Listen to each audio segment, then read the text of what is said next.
I'll move to questions without notice. Are there any questions? I give the call to the acting Leader of the Opposition. My question is to the Prime Minister.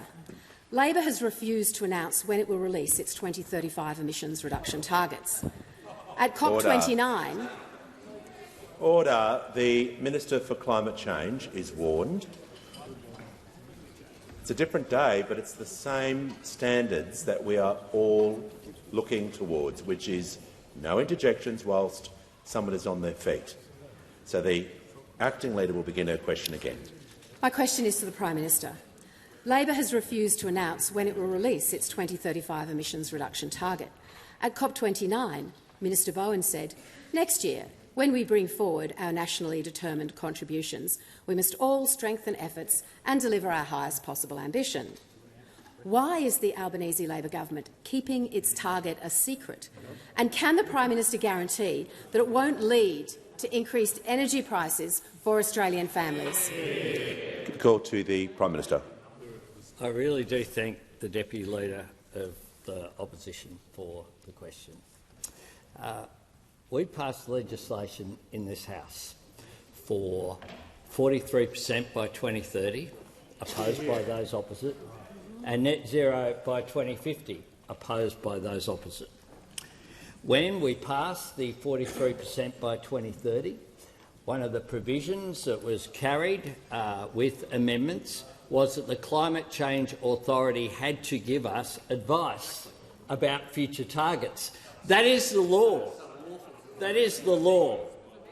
So it was passed by this parliament, passed by the Senate in both chambers, and so the Climate Change Authority gives us the advice based upon the science, and Order. The member for Herbert. And then we announce the target based upon the science, consistent with getting to net zero by 2050. That's the process. That's the process. But for those opposite who don't have a 2030 target, to actually stand up and say, what's your target in 2035, that is after Order. 2030, the member for Deakin, is just extraordinary. Just extraordinary. So the Climate Change Minister will be giving his annual statement, again consistent with the legislation that was carried in this parliament. He'll be giving that at the end of this week. But I'll give you a preview. I'll give you a preview. We are on track. We are on track for achieving the targets that we have established. Not only have we got a target, we've told you how we'll get there. We'll get there through the safeguard mechanism, firstly, taking the top emitters. Seriously. Order. The Assistant Treasurer will withdraw that remark. The Manager of Opposition Position on a point of order. Well, Mr Speaker, on relevance, a very specific question. Can the Prime Minister guarantee it won't lead to increased energy prices for Australian families? If he can't give that guarantee, he should admit it. Order. The question contained, why is the government keeping targets secret? Now, if the Prime Minister is explaining part of the question about the member for O'Connor will leave the chamber under 94A. If we're dealing with points of order, particularly from your manager, I would expect that you'd want to hear and show that respect.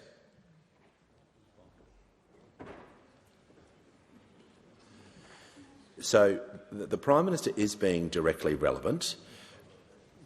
He wasn't asked about alternative approaches. He wasn't asked about alternative policies. He hasn't gone into that space. So I'm just going to listen carefully to make sure he's being directly. But he couldn't be more directly relevant if he's articulating why the government is pursuing what they're doing. Speaker, the short answer is I'm complying with the law. That's the short answer. That those opposite, of course, don't have a target. We not only have a target of 43%, we've told you how we'll get there. The safeguard mechanism on the top emitters that's working, and the capacity investment scheme that is working even better than we envisaged. So we have a plan. We have a process to get there to that objective. Those opposite don't have a target for 2030, oppose net zero by 2050 and have a nuclear plan sometime in the 2040s and no idea how you keep reliability of energy supply in the meantime. None. No idea, no costings, no plan.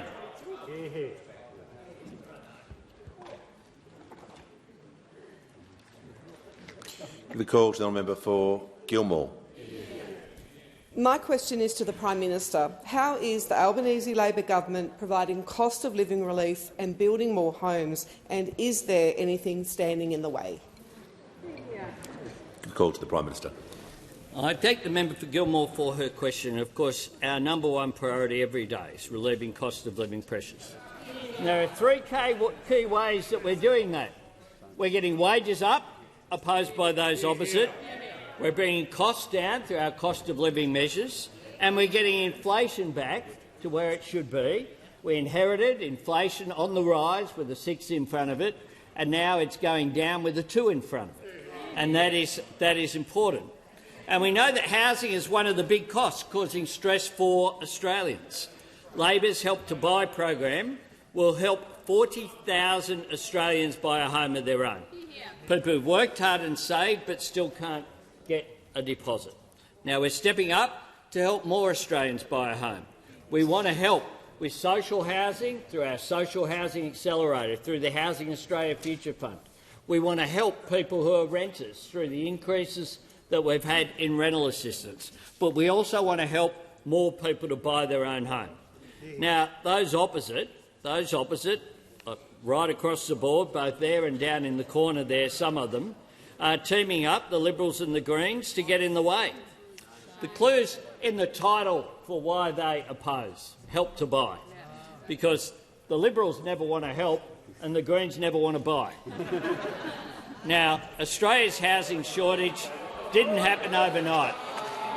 It took a decade of a coalition government that for most of the time they were in office didn't even bother to have a housing minister. Didn't even bother to have a housing minister. But now they're still standing in the way, blocking help, playing politics instead of making progress, and in this case in the Senate, teaming up with the Greens political party. Well, there'll be a vote tomorrow in the Senate on the Help to Buy scheme, and that will be a test of whether the Greens political party will vote for something that's their policy, that they took to the election, a shared equity scheme. Because you can't actually build if you're just focused on protests and not focusing on progress. And that is what we are doing. They see issues to campaign on, we see challenges to act on. Now, blocking bills in the Senate and blocking housing in your respective electorates helps no one. So we think that this legislation should be carried.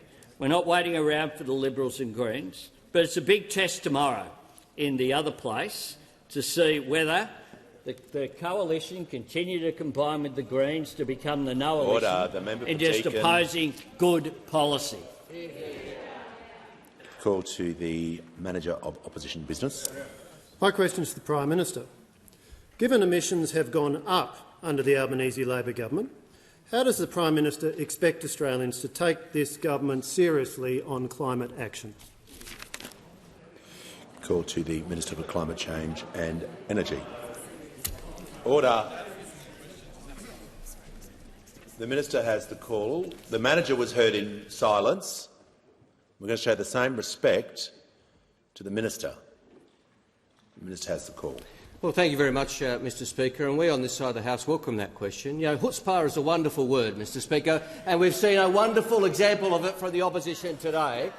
A party and a coalition which presided over 10 years of denial and delay, which had 23 energy policies and couldn't land one, which can't tell the Australian people what its 2030 target is, or let alone its 2035 target, and which argues that renewable energy should be paused and we should rely more on coal and gas, Mr Speaker, while we wait decades for nuclear to come forward, has the temerity to ask this government a question about our policies, Mr Speaker.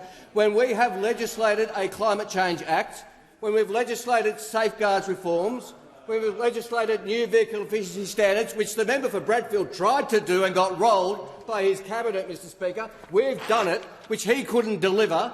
He said we'll reduce emissions and he couldn't get it done. We've gotten it done. Order. We've got it done, and we're continuing to get those things done. And as the Prime Minister has foreshadowed, this week I will release the government's annual climate change statement in accordance with the Act. Now, that is world's best practice in terms of transparency and accountability when it comes to emissions reductions reports. I'll be releasing the Climate Change Authority's annual progress report, Mr Speaker, which I've received and will table in the House. And it will make clear, together with the government's projections— Look, the question was broad in anyone's example, so the manager will be able to take a point of order. But if it's on relevance, when you ask a question about how can the government be taken seriously on climate action, and the minister is going through a detailed list of things about how the government is being serious on climate action, it's going to be difficult to take on relevance, but I'll hear the point. Thank you, Mr Speaker. It is on relevance. The fact is emissions have gone up. Can the minister— The Leader of the House. The Leader of the House.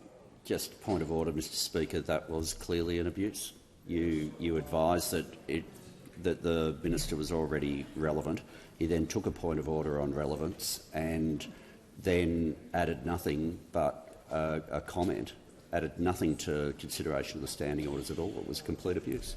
This behaviour has been creeping in more and more, and you can't have a situation where I don't like the answer, so I'm just going to jump up and say something. That's never the way question time has been run, and it's not going to run that way now. I like to give everyone a fair go, and people are entitled to take a point of order and relevance, and particularly for the high office that the manager holds, but that's just taking the mickey. So the manager is now warned, just as I warned the Leader of the Opposition last week, we're not going to have that. It's not fair on everyone. The Minister, in continuation.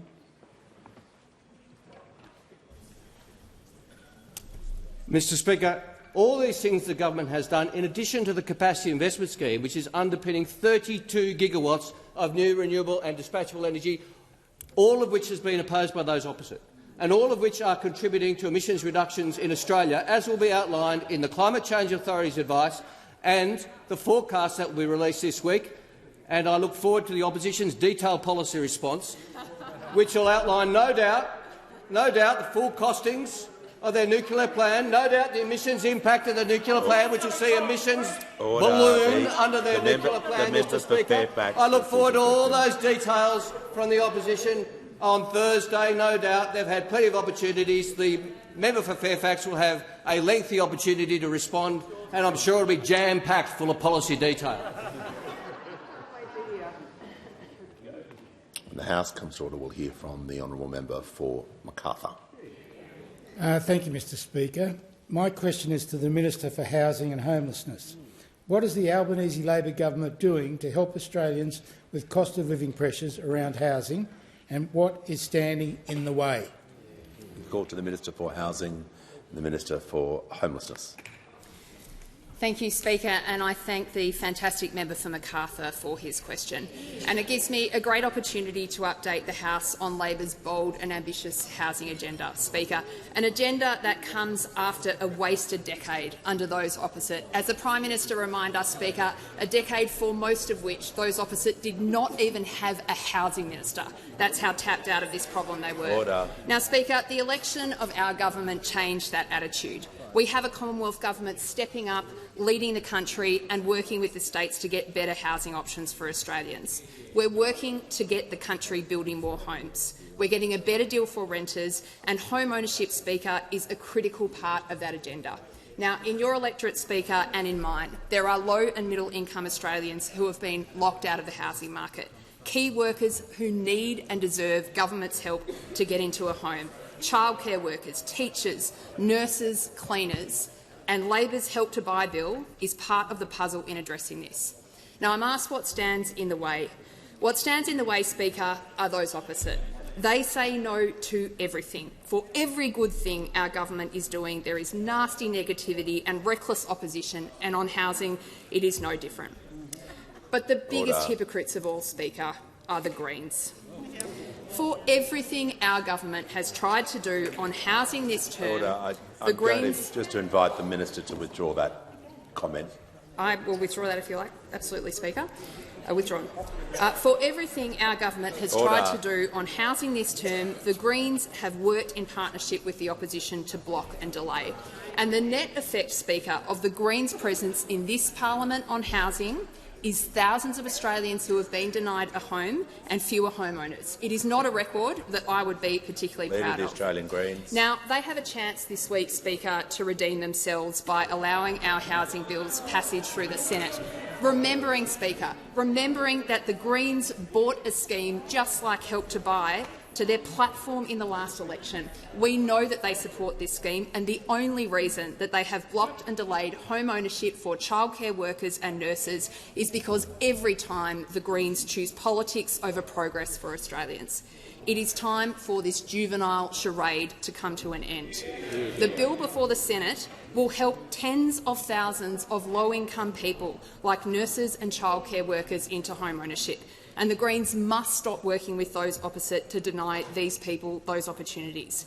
Now, Australians will remember the actions of the Greens this week on the housing bills. Do the Greens want to go into the election having blocked and delayed everything and having stood in the path of childcare workers owning their own homes? Are they anything more than an ineffective party of protest? We will soon find out, Speaker. The ball is in their court. Before I call the honourable member for Kooyong, I'd like to welcome and acknowledge some special guests today. We have the Mayor of the City of Greater Dandenong, Councillor Jim Mehmedi, His Excellency Mr Adrian Mara, the Ambassador of the Republic of Albania, and also Her Excellency Mrs Yetmira Bedejnaraja Shala, the Ambassador of the Republic of Kosovo. And I'm pleased to inform the House that present in the gallery up there today are representatives from Mater Little Miracles, whose work to improve outcomes for mothers and babies in neonatal care helps give our tiniest and most vulnerable patients the best start in life. Oliver and his mum Louise are sitting in the gallery today. Oliver is 6 and was born at 25 weeks. And in the special visitors gallery today are the nearest and dearest of the member for Kennedy, his family. They're here to celebrate his 50 years representing the community of Kennedy at state and federal levels, including his lovely wife, Mrs Susie Catter. Welcome to you all.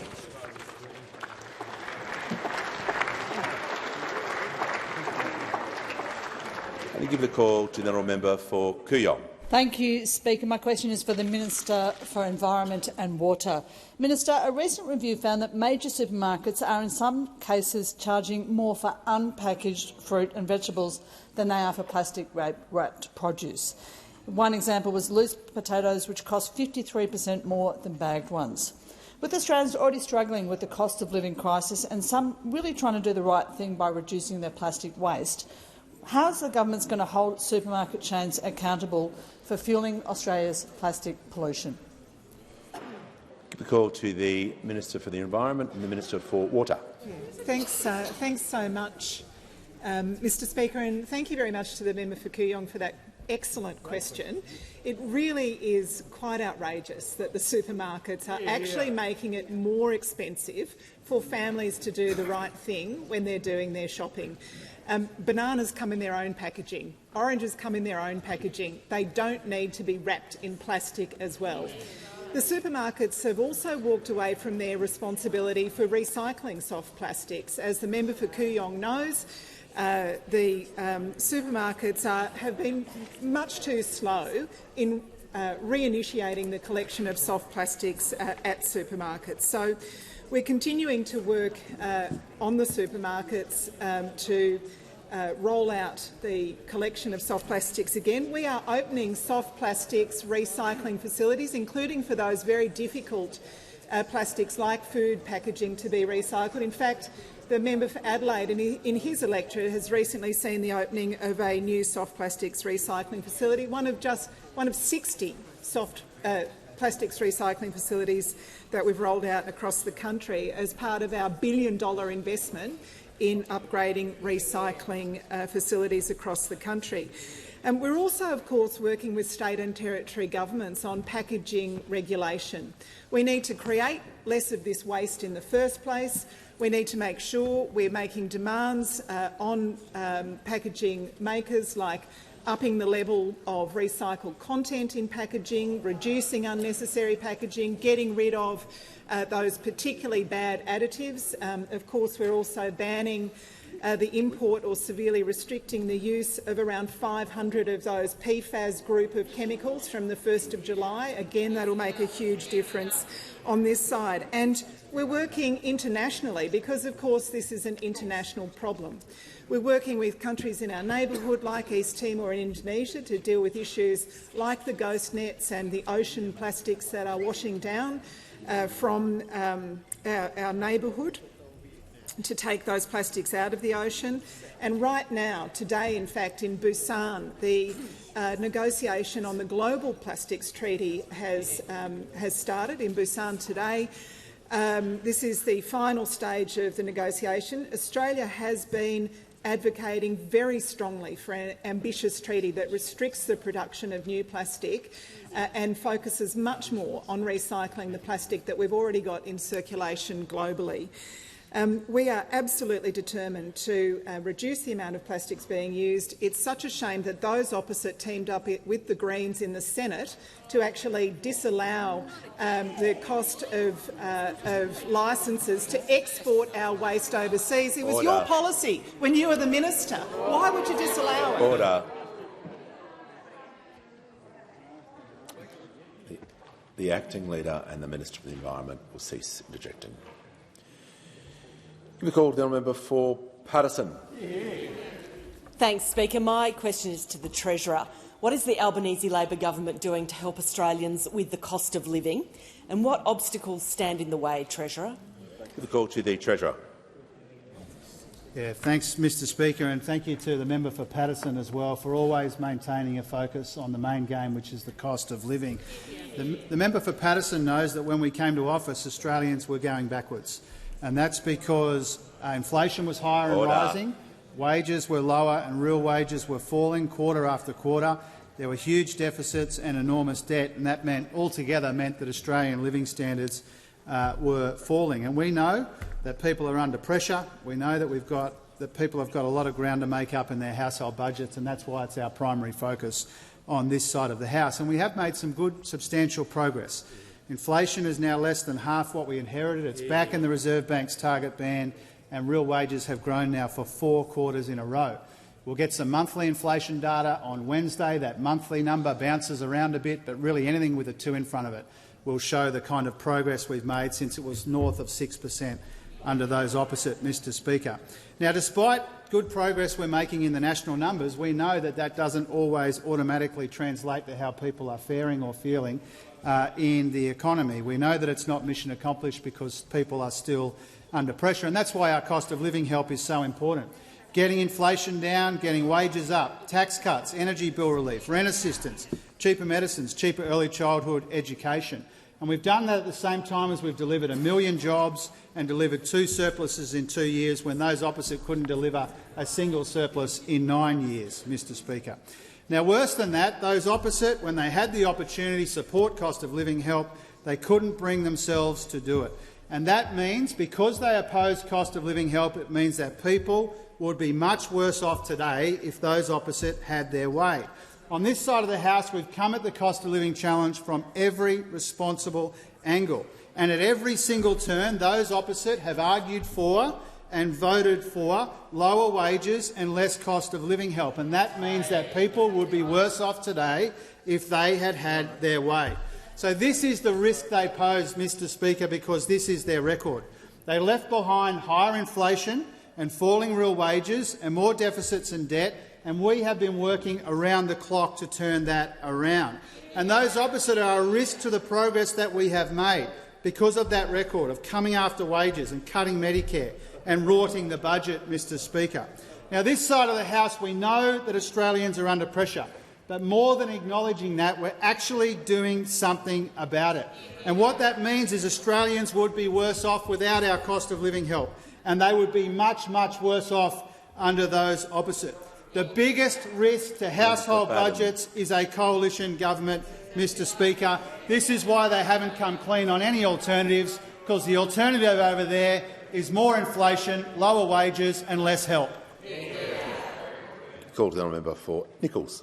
My question is to the Prime Minister. Former ACTU President and member for Throsby, Jenny George, has written in relation to your government's failure to deliver a promised $275 reduction in power bills, and I quote, "With each broken promise, trust diminishes. Social licence has fallen away in regional areas carrying the burden of the transition. Prime Minister, why should Australians trust your government on energy prices after this broken promise?" Call to the Prime Minister. I thank very much, and I thank the member for his question. Jenny George was indeed a fine president of the ACTU, who represented working people day in, day out while she was there. And then, of course, she came into the electorate of Throsby, and now she's an Australian columnist. Sometimes people change, Mr Speaker. Sometimes they change. Sometimes they change, Mr Speaker. It happens. Mark Latham once sat as Leader of the Opposition. Sometimes that happens, Mr Speaker. And when it happens, that's okay. And when it happens, that's okay too.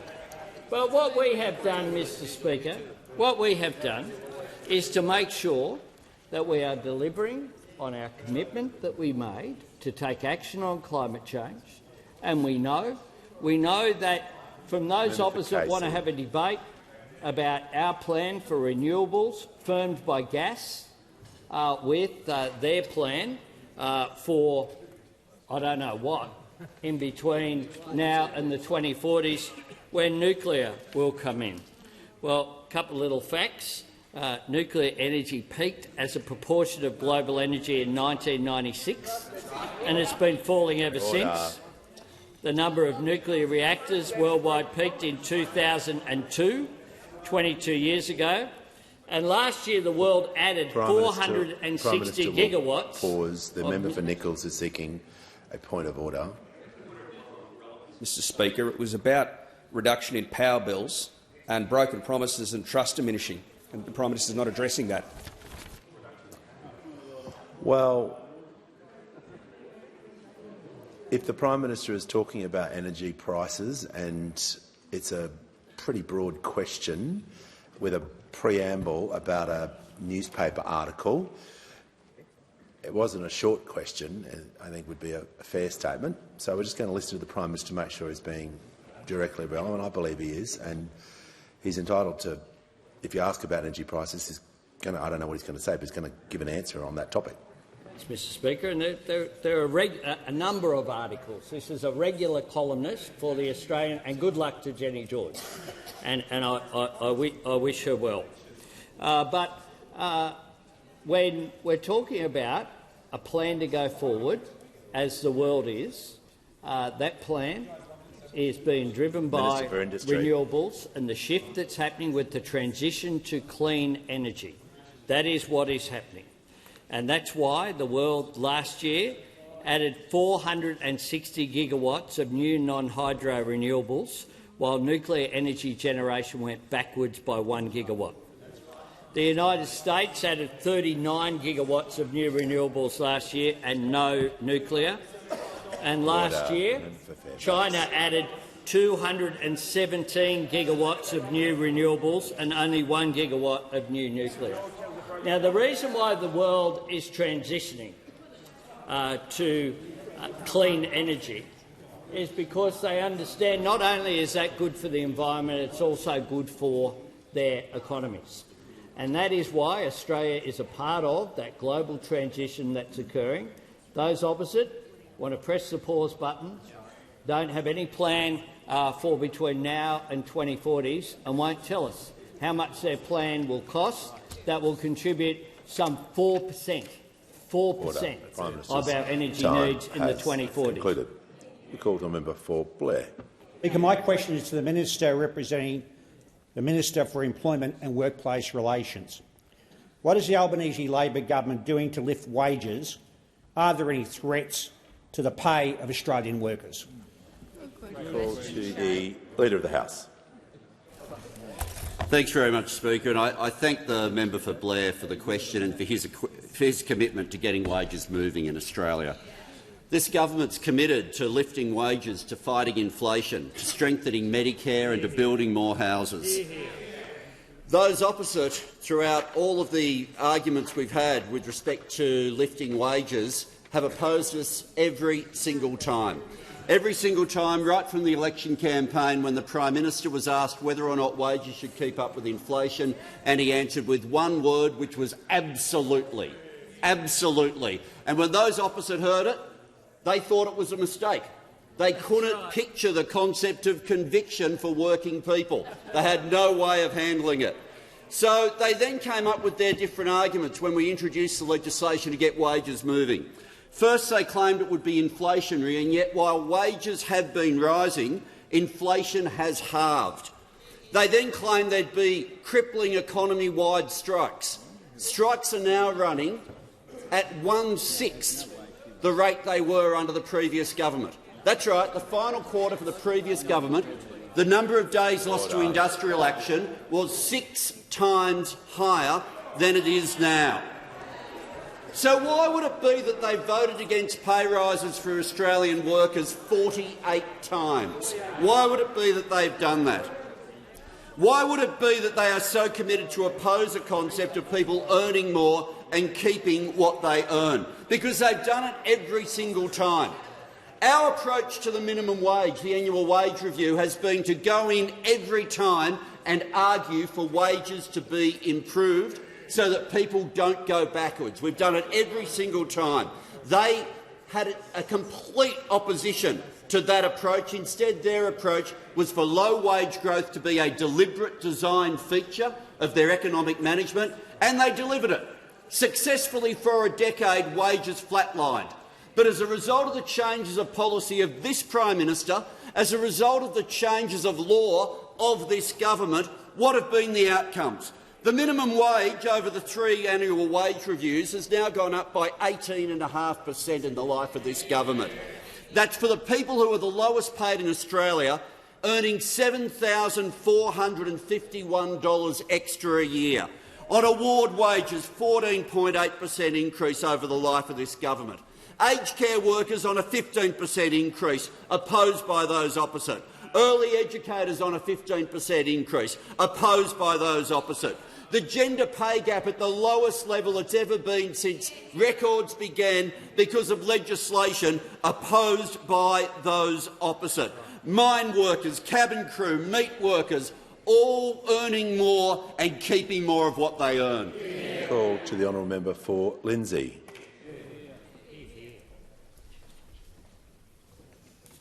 Thank you, Mr Speaker. My question is to the Prime Minister. The recent Council of Small Business Organisations Australia report has revealed that 3/4 of small businesses are concerned about energy price rises. The report also notes half of small businesses are worried about paying their bills in the future. How are small businesses meant to survive under this energy and cost of living crisis driven by the Albanese Labor government? Call to the Minister for Climate Change and Energy. Order. Order. Members on my right. Just going to wait. The member for Lindsay was heard. Order. The member for Lindsay was heard in silence, and she was given respect. So we're just going to give the same respect to people on their feet, no matter where they're standing in the chamber. The Minister for Climate Change and Energy has the call. Well, thank you, Mr Speaker. And of course, the government's acutely aware of the concerns of small business when it comes to energy prices. That's why we've delivered 2 rounds of energy bill relief to small businesses, Mr Speaker, opposed by those opposite, opposed by the member for Lindsay. Two successive budgets delivering energy bill relief not only for households but for small businesses. Because when we say small business is the engine room of our economy, we mean it, Mr Speaker, and we deliver for them. Order. Mr Speaker. All they deliver are slogans and platitudes and contempt for small Order. business. We're also delivering support for small businesses through the CFC and other programs to help them invest in their own businesses to reduce their energy prices and bills, Mr Speaker. That's what we're doing. We're getting on with the job of practical projects to help small businesses, as well as energy bill relief. We deliver, while the opposition delivers nothing but slogans. Call to the honourable member for Dunkley. Thank you, Speaker. My question is to the Minister for Aged Care and Sport. How are the Albanese Labor government's boost to wages and once-in-a-generation aged care reforms improving the lives of older Australians and the people who care for them? Give a call to the Minister for Aged Care and the Minister for Sport. I thank the member for Dunkley for her question and for her advocacy for older people in her beautiful part of the world. Since the election of the Albanese government, we have worked relentlessly to fulfil the mandate required by the Royal Commission to restore dignity and quality back to aged care. There is now a registered nurse on site in aged care 99% of the time. Older Australians are receiving an additional 3.9 million minutes of care every single day. And so far, 136 of the 148 recommendations of the Royal Commission have been directly addressed. And today marks the passage of the most impactful aged care reforms in 30 years. Today, our rights-based aged care bill passed the parliament, creating a law that puts older people and not providers back at the heart of aged care.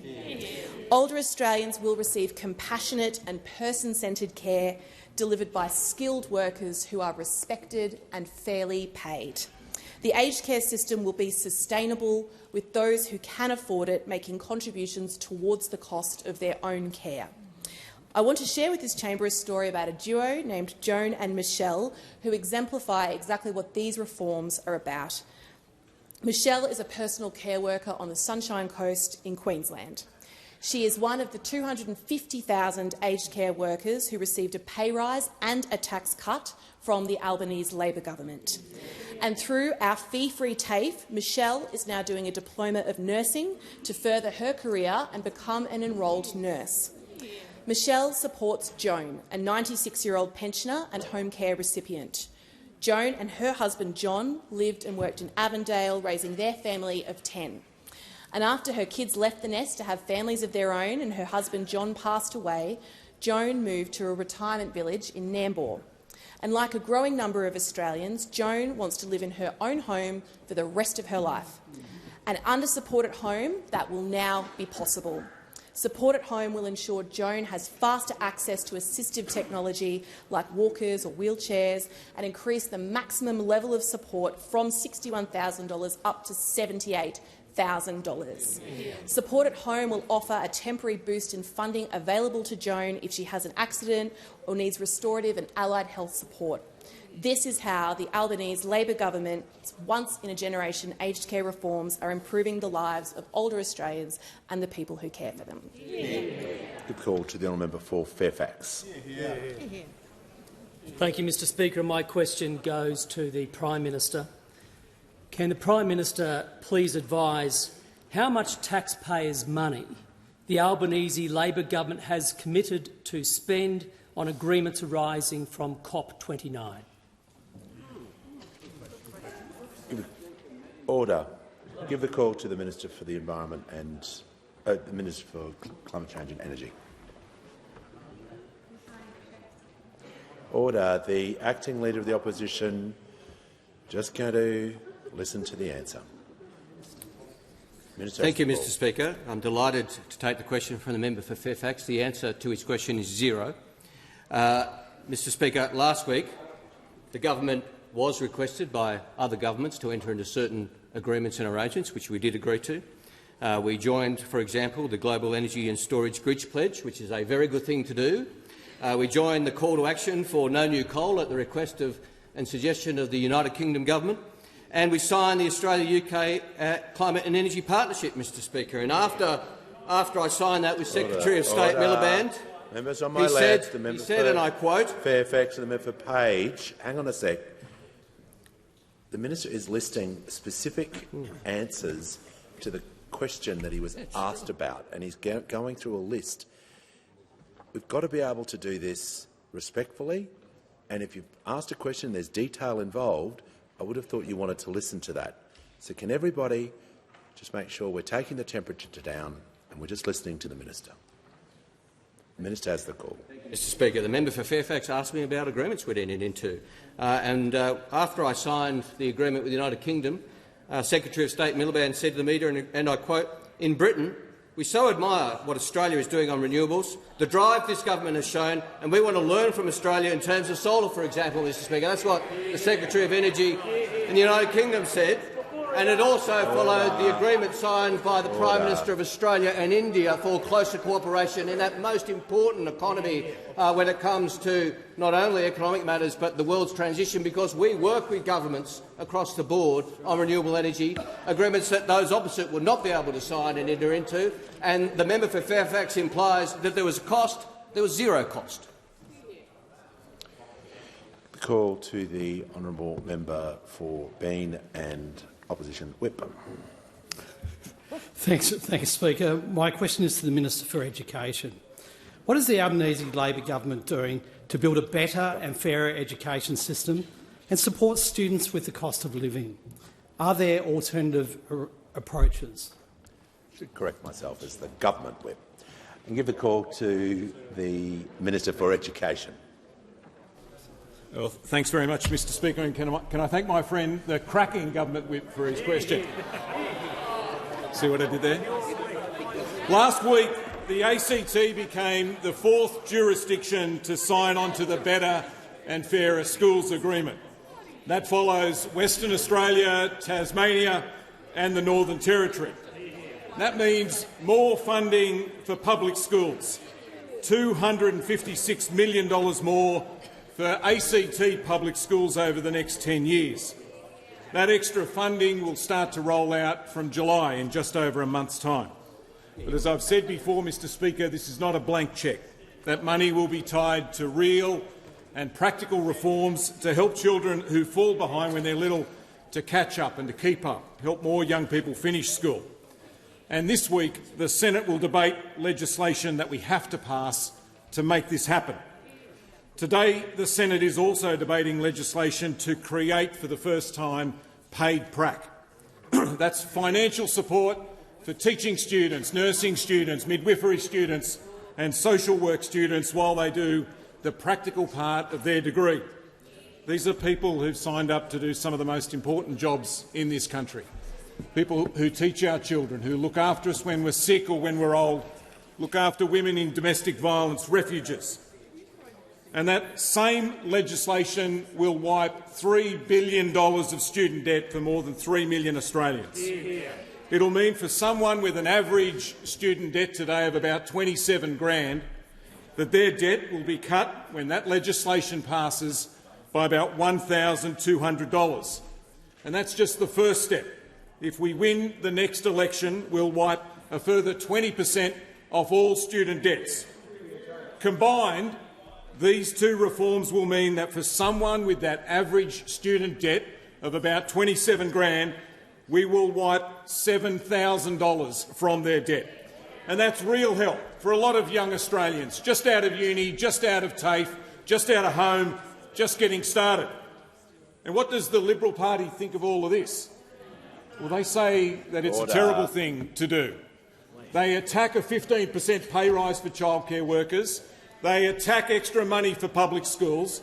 They attack making TAFE free. And they attack making university degrees cheaper. I've heard more no's and more dribble from the Liberal Party in the last week than I have from my 3-year-old, and less sense.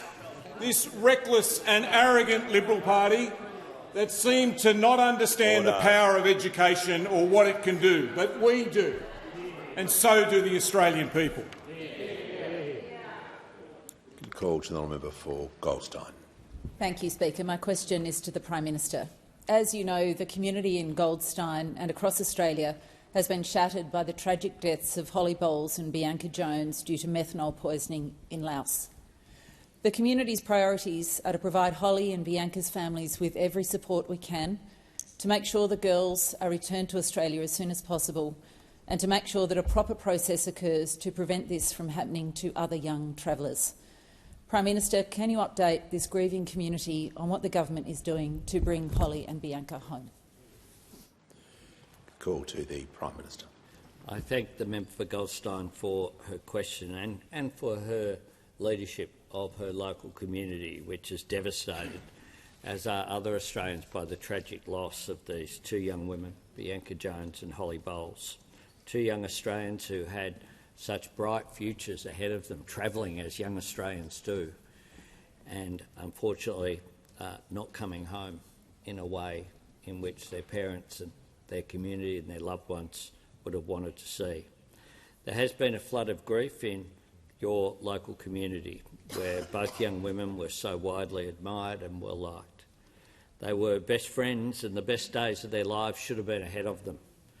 I know all Australians are thinking of their families at this moment who are facing a grief which is every parent's worst nightmare. There's no crueler arithmetic than adding up all the years not lived, the potential not fulfilled, the dreams not lived, all that might have been. My government continues to support Holly and Bianca's families, just as we continue our efforts with local authorities on investigations into this tragedy. Our officials are working closely with Bianca and Holly's families to bring them home. The Foreign Minister has been in direct contact with her Thai and Laos counterparts. Minister Wong has underscored our expectation that the investigations are thorough and transparent. Australian officials in Laos and Thailand are working closely with local authorities, including offering assistance in relation to the investigation that's underway, and that includes, I can confirm, an offer of assistance from the Australian Federal Police. Our officials have also brought together representatives from other countries who have citizens impacted. They include, tragically, Denmark, the United Kingdom, the United States and others, to coordinate approaches. And we'll also examine what way this tragic incidents that have affected so many can be averted in the future. And we want to work with other governments based upon this experience to see whether any action can be taken. Obviously, it's a sovereign nation, Laos, but I know that they are devastated, as are the governments of other countries who've been impacted by this. And I undertake to certainly keep the member for Goldstein informed as these investigations progress, and also to work across the parliament. I mean, this isn't a party political issue. This is something that, if it can be averted, we should be a part of any action that can do just that. But I conclude where I began, by expressing my extreme and sincere condolences to the families of these two fine young Australians who tragically left our shores with the best of intentions, I'm sure full of joy and hope, and tragically will not be able to return due to this incredibly sad tragedy. Call to the honourable member for Aston. My question is to the Minister for Immigration. What measures are the Albanese Labor government pursuing to address net overseas migration? What has been the response, and does this represent a consistent pattern? Give a call to the Leader of the House. Thank you very much, Mr Speaker. I thank the member for Aston for the question, and this fits in with the fourth of those issues that I referred to before, the government's determination to lift wages, to fight inflation, to strengthen Medicare and to improve access to housing. And I think we were all a little bit astonished last week when a measure that the Leader of the Opposition generally, had connected to improving access to housing, that is, starting to hold back the net overseas migration numbers, particularly with respect to student visas, when we discovered that the opposition would be opposing that strategy. Opposing it notwithstanding they had called for it, opposing it notwithstanding that they had welcomed it. And The member for Aston asks if there's a pattern here, and I think there might be, Mr Speaker. I think there might be. Because, yes, they said that they wanted to fix the migration system. Yes, they said that international students overstaying visas, they described that as a modern version of the boat arrivals, and yet they ended up voting against the government having the power to put caps in place. For Bowman. It's part of the pattern of reckless arrogance that we see from those opposite, because there are policies like one I referred to before, where they're up front, they're opposed to it, and when they give all the speeches opposed to wage rises, we know they're going to vote against wage rises. But the other half is, if they give speeches in support of something, they're going to vote against that too. And it's been fairly consistent the whole way through. So they said they cared about the housing crisis, but they vote against every single measure to build more houses. They said they cared about the cost of living, but when cheaper medicine's put in place, what do? They vote no. They said they cared about energy bill relief. When energy bill relief is put in front of them, what do? They vote no. They said that they cared about getting the skills there for people in the trades to be able to build more homes, but what do when we bring forward free TAFE? They vote no. They gave speeches about young people being in debt, but what do when there's legislation brought in by the Education Minister that's about reducing student debt? They vote no to it. What do they do when it comes to each issue here, particularly of all the ones, migration? When there is something to contain migration, it doesn't matter how many speeches they've delivered about it, they vote no. The reckless arrogance of those opposite is consistent as it is that you know. If they say they're against something, they probably are, and if they say they support something, they're against that too. You called the member for Sturt. Thank you, Mr Speaker. My question is to the Prime Minister. South Australian Rick Valheim lost both his legs to diabetes and now relies on electricity-powered devices, including his motorised wheelchair. His wife Lynn said that without power they can't lift him out of bed. Their electricity bills have increased from around $900 to $1,400. Why are Australians paying the price for Labor's reckless energy policies? Order. The Prime Minister has the call. Thank you. Well, the question for the member for Sturt is why the member for Sturt voted against energy price relief. Not once. Order. Members on my left. Not once, but twice voted against energy bill relief. And I hope that the member for Sturt, whose electorate I was in just a few weeks ago, launching our education policy to take money off the debt of young Australians with HECS.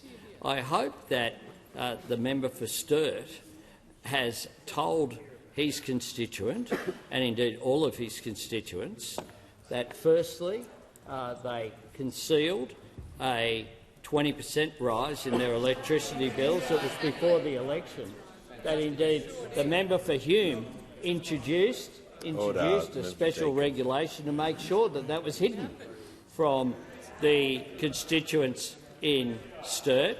And I hope that the member for Sturt has apologised to his constituent for voting against the energy bill relief scheme. I hope that the member for Sturt has told his constituent as well that when this government worked with state and territory governments to put caps on coal and gas prices and the support for rebates for households and businesses as part of that plan, that he voted against it.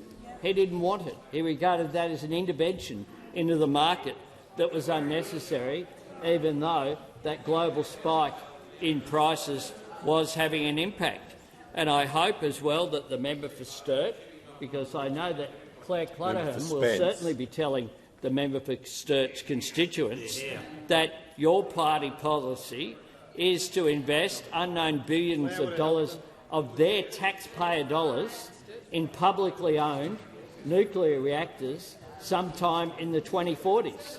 And between time, and between time that there's member no for New plan England whatsoever to ensure security of energy supply. Call to the honourable member for Adelaide. Thank you, Mr Speaker. And Mr Speaker, my question is to the Minister for Communications. How will the Albanese Labor government's social media reforms help support parents and protect children when it comes to online safety? Call to the Minister for Communications. Thank you, Mr Speaker, and I thank the member for his question. The Albanese government has introduced world-leading legislation to establish a minimum age of 16 years for social media.